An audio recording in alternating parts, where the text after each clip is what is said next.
ओम नमः शिवाय। प्रिय भक्तगण, आज माता पार्वती की बहुत ही सुप्रसिद्ध शुभ फलदायी कथा का श्रवण करेंगे। भगवान शंकर और माता पार्वती की बड़ी ही अद्भुत कथा सुनाने जा रही हूँ। कथा का प्रसंग है, माता पार्वती ने भगवान शिव से 3 प्रश्न पूछा। पहला प्रश्न, सबसे बड़ा दान क्या है? और दूसरा, संसार में सबसे बड़ी भक्ति क्या है? और तीसरा, कौन दूसरों के पापों को अपने सर पर लेता है? अगर आप यह कहानी सुन रहे हैं तो पूरा सुनिए। इस कथा को आधा अधूरा छोड़कर जाने की गलती मत करिएगा, क्योंकि इस पवित्र कथा को पूरा सुनने से मनचाहा फल की प्राप्ति होगी। इसलिए इस कथा को पूरा सुने। आप शिव भक्त हैं तो भोलेनाथ का अनादर ना करें। प्रिय भक्त, तो भगवान शिव ने माता पार्वती को क्या बताया, चलिए जानते हैं। इस कथा में भक्तगणों माता पार्वती और भगवान शिव के संवाद को प्रेम और भक्ति से सुने। इसे सुनकर आपको अपने कष्टों और दरिद्रता से मुक्ति मिल जाएगी। तो चलिए आइए सुनते हैं। आज के पुण्य फलदायी कथा था। जो भी इस कथा को सुन रहा है, सुना रहा है, हुंकार भर रहा है। माता पार्वती और भगवान शिव उन पर अपनी असीम कृपा बनाए रखती है। एक बार माता पार्वती के मन में 3 प्रश्न उठते हैं। तब उन्होंने भगवान शिव से कहा, प्रभु, मेरे मन में 3 प्रश्न चल रहे हैं। आप मेरे ऊपर एक उपकार कीजिए। आप मेरे इन 3 प्रश्नों का उत्तर दीजिए। मैं इन प्रश्नों को सोचकर बहुत ही विचलित हो रही हूँ। भगवान शिव ने कहा, पार्वती, जो भी आपके मन में है उसे प्रश्न को पूछ लीजिए। मैं उसका उत्तर दूंगा। आपको पूरी तरह से संतुष्ट करने की कोशिश करूंगा। माता पार्वती ने कहा, हे प्रभु, मेरा पहला प्रश्न है, संसार में सबसे बड़ा दान क्या है? और दूसरा, संसार में सबसे बड़ी भक्ति क्या है? और तीसरा, कौन दूसरों के पापों को अपने सर पर लेता है? भगवान शिव ने कहा, हे पार्वती, ध्यान से सुनो। इन 3 प्रश्नों के लिए मैं 3 कथाएं सुनाता हूं, जो कि तुम्हें ध्यान से सुनना होगा। हे पार्वती, ध्यान से सुनो, मैं सुना रहा हूं। एक राजा ने भगवान का एक सुंदर मंदिर बनवाया और उसमें एक पुजारी को पूजा करने के लिए रखा। काफी समय बीत गया। राजा की भी उम्र हो गई थी, पुजारी की भी उम्र हो चली थी। लेकिन राजा का एक नियम था कि वह हर सुबह अपने सैनिक के साथ एक फूलों की माला भिजवाया करता था, और उस माला को पुजारी जी भगवान श्री कृष्ण को चढ़ाया करते थे। उसके बाद जब राजा भगवान के दर्शन करने आया करते थे, तब पंडित जी उस माला को भगवान के गले से निकाल कर राजा के गले में डाल दिया करते थे। यह लगभग रोज की दिनचर्या बन गई थी। पुजारी जी बूढ़े हो चले थे और राजा भी बूढ़े हो चले थे। एक दिन राजा की तबीयत खराब हो जाती है, तो राजा ने माला सिपाही के हाथ भिजवा दिया। सिपाही ने कहा, पंडित जी, महाराज का कहना है कि आज हमारी तबीयत ठीक नहीं है, तो आज हम नहीं आ पाएंगे, तो आज हमारा इंतजार न करें। उसके बाद सिपाही ने माला जाकर पुजारी को दे दी और सारी बात पंडित जी को बताई। पंडित जी भी माला को श्री कृष्ण के गले में डाल देते हैं। तो उसके बाद पंडित जी ने सोचा कि इतने साल गुजर गए, भगवान की इस माला को हमेशा राजा जी को ही पहनाई है, लेकिन आज तक मैंने कभी इस माला को कभी खुद भी नहीं पहना। तो हो सकता है कि जरूर प्रभु की इच्छा है कि इतने सालों में आज मौका मिला है कि मैं प्रभु की इस माला को अपने गले में पहन पाऊं। हे पार्वती, यह तो परंपरा थी, लेकिन जो प्रभु के गले से माला निकाली जाती है, उस माला को पंडित जी ने अपने गले में डाल ली। लेकिन तभी सिपाही दौड़ते हुए आया और बोला, महाराज को वहां कुछ ठीक नहीं लग रहा है, तो राजा साहब मंदिर की तरफ ही आ रहे हैं, आप तैयारी शुरू कर दीजिए। राजा को लगा कि इतने सालों में बनी हुई परंपरा टूट न जाए, इसीलिए वह मंदिर की ओर आने लगे। जैसे ही पंडित जी ने यह सुना, उन्होंने तुरंत माला गले से निकालकर और भगवान को पहना दी। घबराहट में पंडित जी समझ नहीं पाए कि उन्होंने क्या गलती कर दी। पंडित जी को लगा कि अगर राजा को पता चला तो वह उन्हें ही दंड देंगे। अब राजा आए तो रोज की तरह पंडित जी ने माला भगवान के गले से उतारी और राजा को पहना दी। लेकिन राजा की नजर माला पर पड़ी। उसमें एक सफेद बाल था। राजा को यह बात समझ में आ गई कि यह सफेद बाल पुजारी का है। राजा ने पुजारी से पूछा कि क्या इस माला को आपने पहना था? वह सफेद बाल कहां से आया? तो पंडित जी डर गए और डर के मारे बोल दिया कि यह सफेद बाल तो श्री कृष्ण जी के हैं, भगवान का है। राजा को गुस्सा आ गया। एक तो पंडित छल कर रहा है और ऊपर से झूठ बोल रहा है। राजा ने थोड़ा गुस्से में आकर पूछा कि कृष्ण जी के कब से सफेद बाल हो गए? ठीक है, कोई नहीं, मैं कल श्रृंगार के समय आऊंगा, तब देखूंगा कि श्री कृष्ण जी के बाल सफेद हैं या नहीं। और याद रखना पंडित, अगर बाल काले निकले तो कल के कल आपको इस छल के लिए मृत्यु दंड दिया जाएगा। और राजा गुस्से में तमतमाते हुए वहां से चला गया। और इधर पंडित जी को अपनी मृत्यु नजर आने लगी थी, तो वो श्री कृष्ण के आगे दंडवत होकर लेट गए और बोले, हे प्रभु, मुझे क्षमा कर दीजिए, मैं लोभ में आ गया था। मुझे लगा यह माला मुझे पहननी चाहिए, मुझे बचा लीजिए प्रभु, नहीं तो कल राजा के हाथों मेरी मौत निश्चित है। पंडित जी पूरी रात भगवान से विनती करते रहे, रोते रहे, प्रार्थना करते रहे कि प्रभु मुझे बचा लीजिए। अगली सुबह राजा श्रृंगार के समय पहुंचा और पहुंचने के बाद राजा ने पंडित से कहा कि पंडित जी मुकुट उतारिए, मुझे बिहारी जी के केस देखने हैं। पंडित जी ने डरते डरते मुकुट उतारा और जैसे ही मुकुट उतारा राजा चौंक गया। श्री कृष्ण जी के मूर्ति के बाल सफेद थे। हे पार्वती, आगे सुनना। लेकिन राजा को लगा कि कहीं ऐसा तो नहीं कि पुजारी कोई छल कर रहा है, कहीं इसने अपनी जान बचाने के लिए बाल रंगावा तो नहीं दिया। तो बाल की जांच करने के लिए वह बाल तोड़ने लगा और जैसे ही राजा ने बाल तोड़ी, मूर्ति से खून बहने लगा। राजा यह देखकर भगवान के चरणों में गिर पड़ा और क्षमा मांगने लगा, क्षमा कर दो भगवान, मुझसे बहुत बड़ा पाप हो गया। मैं सच में इतना अंधा हो गया था कि मैं सही या गलत भूल गया। तभी मूर्ति में से आवाज आई, राजा, तुमने मुझे सिर्फ मूर्ति माना, इसीलिए मैं आज से तुम्हारे लिए सिर्फ मूर्ति हूँ। लेकिन इस पुजारी ने मुझमें साक्षात भगवान देखा, इसीलिए इसकी जान बचाने के लिए मुझे अपने बाल को सफेद करना पड़ा, खून की धारा बहानी पड़ी ताकि तुम्हें समझा पाऊं। और उसके बाद राजा को अपनी गलती पर बहुत पछतावा हुआ, लेकिन अब कुछ नहीं हो सकता था। हे पार्वती, इसीलिए तो कहते हैं अगर मानो तो पत्थर में भी, भगवान ही नहीं मानो तो साक्षात आपके सामने भगवान आ भी जाए तब भी आप उनसे उनकी सत्यता मानेंगे। अगर मनुष्य से सच में भगवान को देखना चाहता है तो सिर्फ उसके अंदर भाव होने चाहिए, ऊपर वाले पर बिना किसी स्वार्थ के विश्वास रखना चाहिए और अपने कर्म को निरंतर करते रहना चाहिए। ऊपर वाला सबको उसका फल अवश्य देता है। हे पार्वती, आपके प्रश्न का उत्तर यही है। संसार में सबसे बड़ी भक्ति है भगवान पर अटूट विश्वास। बस भगवान में विश्वास करके वह भक्ति करेगा तो वह सबसे बड़ी भक्ति है। भगवान अपने भक्त को बचाने के लिए उस चित्र या उस पत्थर में साक्षात प्रकट हो जाते हैं। बस चित्त निर्मल होना चाहिए और मन में अटूट विश्वास होना चाहिए। हे पार्वती, अब आपका दूसरा प्रश्न जिसका उत्तर मैं देना चाहूंगा, ध्यान से सुनिएगा। ये कथा जो मैं सुना रहा हूँ, एक बार राजा विक्रमादित्य ने एक महाभोज का आयोजन किया। उस भोज में असंख्य विद्वान ब्राह्मण, व्यापारी तथा दरबारी आमंत्रित थे। भोज के मध्य में इस बात की चर्चा चली कि संसार में सबसे बड़ा दानी कौन है। सभी ने एक स्वर में राजा विक्रम को संसार का सबसे बड़ा दानवीर घोषित कर दिया। विक्रमादित्य लोगों के हाव भाव देख रहे थे। तभी उनकी नजर एक ब्राह्मण पर पड़ी जो अपनी राय नहीं दे रहे थे और चुपचाप बैठे थे। विक्रमादित्य ने उससे पूछा, ब्राह्मण देवता, आप चुपचाप क्यों बैठे हैं? आपने कोई राय दीजिए। सच सच बताओ कि क्या बात है। यह सुनकर ब्राह्मण असमंजस में पड़ गया। तब वह सोचने लगा, अगर सच नहीं पाया तो मुझे झूठ का पाप लगेगा। वह बोला, महाराज क्षमा करना, मैं मानता हूं कि आप बहुत बड़े दानी हैं, लेकिन इस धरती पर आपसे भी बड़ा दानी एक राजा है। वह 1 लाख स्वर्ण मुद्राएं प्रतिदिन जब तक दान नहीं करता तब तक अन्न जल ग्रहण नहीं करता। वह राजा समुद्र पार एक राज्य में रहता है, उसका नाम कीर्तिध्वज है। ब्राह्मण की बात सुनकर विक्रमादित्य के मन में उस दानी राजा के दर्शन करने की लालसा पैदा हो गई। ब्राह्मण की स्पष्ट बातों से प्रसन्न होकर उन्होंने उसे ढेर सारा पुरस्कार दिया और विदा किया। वे महल से निकलकर राज्य की सीमा पर जा पहुंचे और देवी द्वारा दिए गए दोनों बेतालों का स्मरण किया। उन्होंने बेतालों से कहा कि वे उन्हें समुद्र पार राजा कीर्तिध्वज के महल में उनके राज्य में पहुंचा दें। बेतालों ने शीघ्र ही उनकी आज्ञा का पालन किया और उन्हें समुद्र पार राजा कीर्तिध्वज के राज्य में पहुंचा दिया।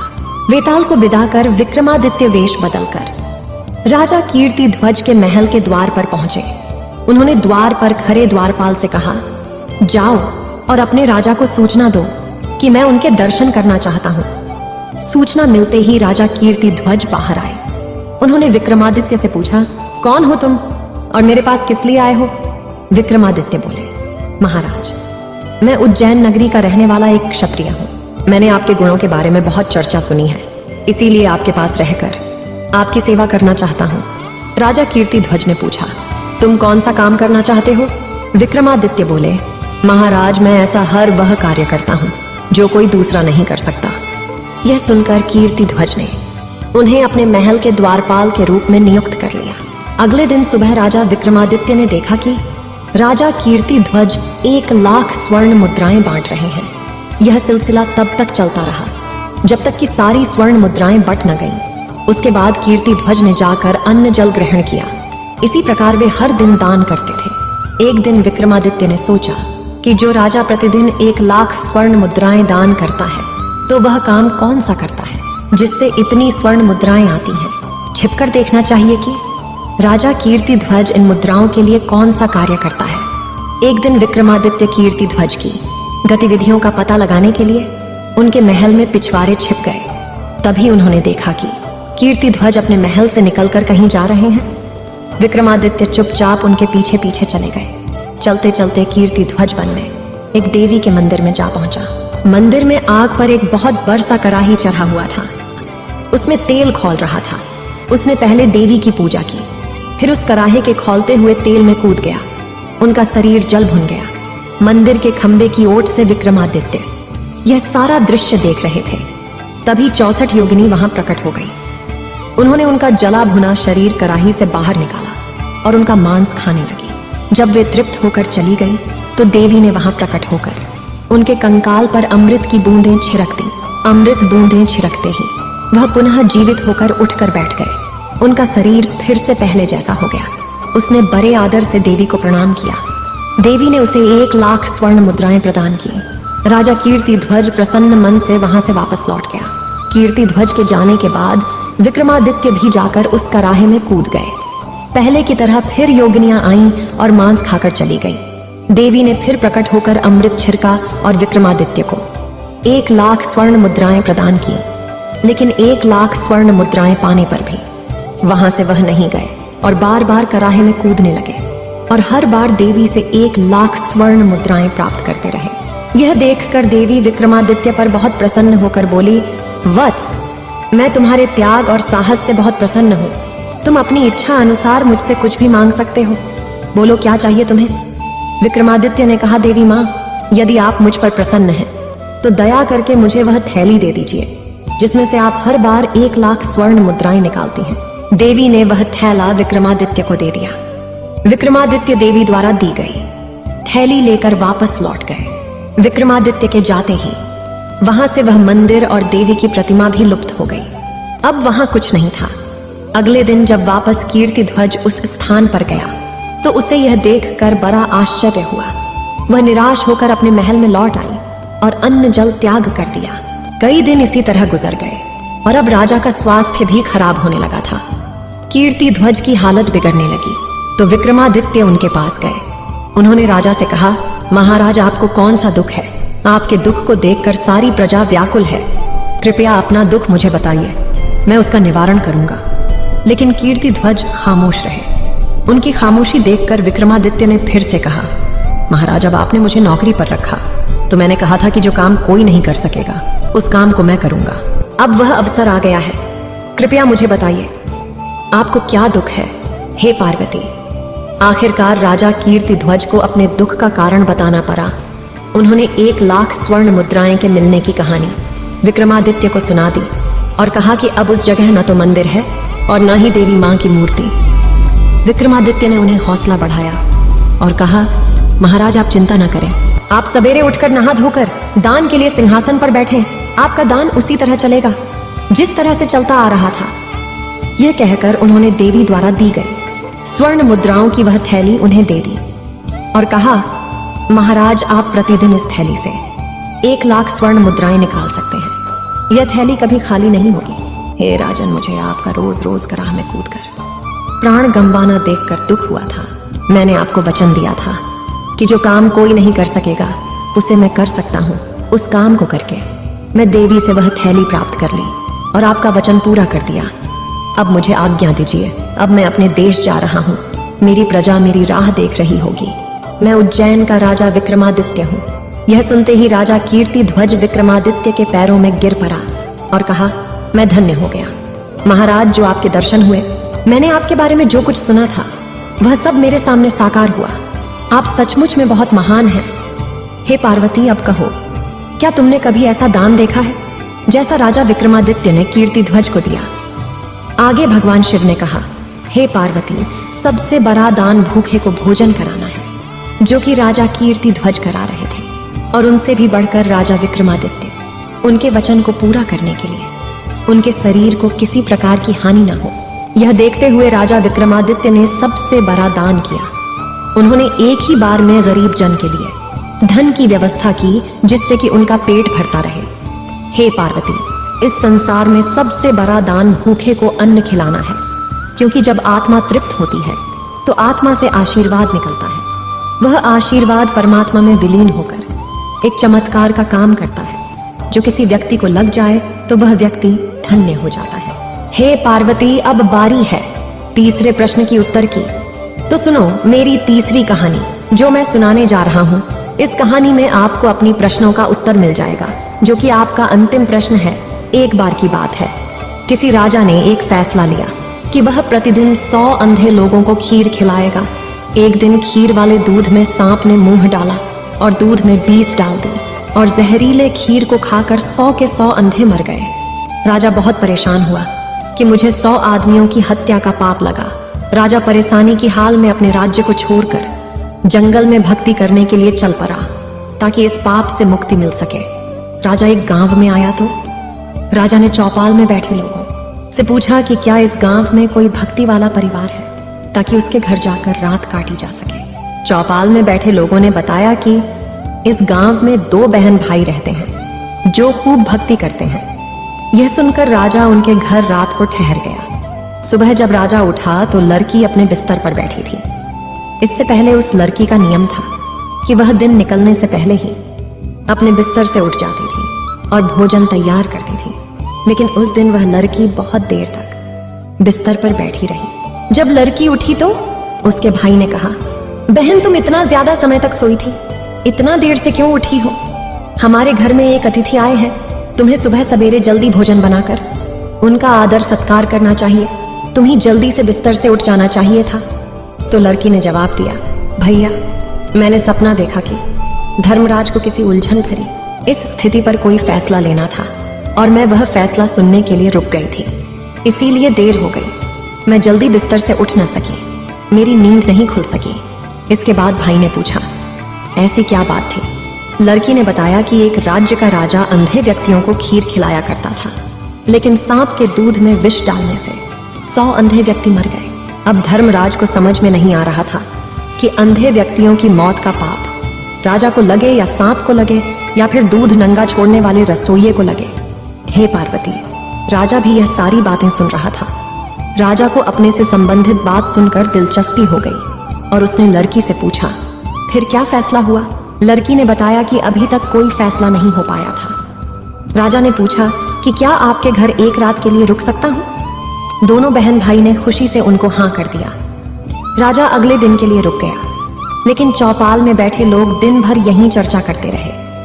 कल जो व्यक्ति हमारे गांव में एक रात रुकने के लिए आया था और कोई भक्ति भाव वाला घर पूछ रहा था, उसकी भक्ति का नाटक तो सामने आ गया है। रात काटने के बाद वो इसलिए नहीं गया क्योंकि जवान लड़की को देखकर उस व्यक्ति की नीयत खोटी हो गई, इसीलिए वह उस सुंदर और जवान लड़की के घर पक्के तौर पर ही ठहरेगा या फिर लड़की को लेकर भाग जाएगा। हे पार्वती, दिन भर चौपाल में उस राजा की निंदा होती रही। अगली सुबह लड़की फिर अपने बिस्तर पर बैठी थी और कोई काम नहीं कर रही थी। राजा ने पूछा कि बेटी, अंधे व्यक्ति की हत्या का पाप किसको लगा? लड़की ने बताया कि वह पाप तो हमारे गांव के चौपाल में बैठने वाले लोग बांट के ले गए। लड़की की बात सुनकर राजा वहां से चला गया। अब राजा समझ गया था कि जो पाप मैंने किया था उससे भी बड़ा पाप मेरी निंदा करने वाले ने किया है। हे पार्वती, 100 व्यक्तियों की हत्या करने के बराबर एक निंदा करना है। निंदा करना कितना घाटे का सौदा है। निंदक हमेशा दूसरों के पाप अपने सर पर ढोता रहता है और दूसरों द्वारा किए गए उन पाप कर्मों के फल को भी भोगता है। अतः मनुष्य को सदैव निंदा से बचना चाहिए। तो हे पार्वती, यह था आपके प्रश्नों का उत्तर। प्रिय भक्तगण, भगवान शिव की बात को सुनकर माता पार्वती ने कहा, हे प्रभु, आपकी बातों को सुनकर मैं संतुष्ट हो गई। आपकी बातें सत्य हैं। प्रेम से बोली, भोलेनाथ की जय, माता पार्वती की जय, ओम नमः शिवाय। इस वीडियो को बोलते समय कोई त्रुटि हो तो मैं क्षमा चाहती हूँ। उम्मीद है आप सभी को यह वीडियो अच्छी लगी होगी। अगर आप शिव के सच्चे भक्त हैं तो चैनल को सब्सक्राइब और वीडियो को लाइक करके कमेंट में हर हर महादेव लिख दीजिए।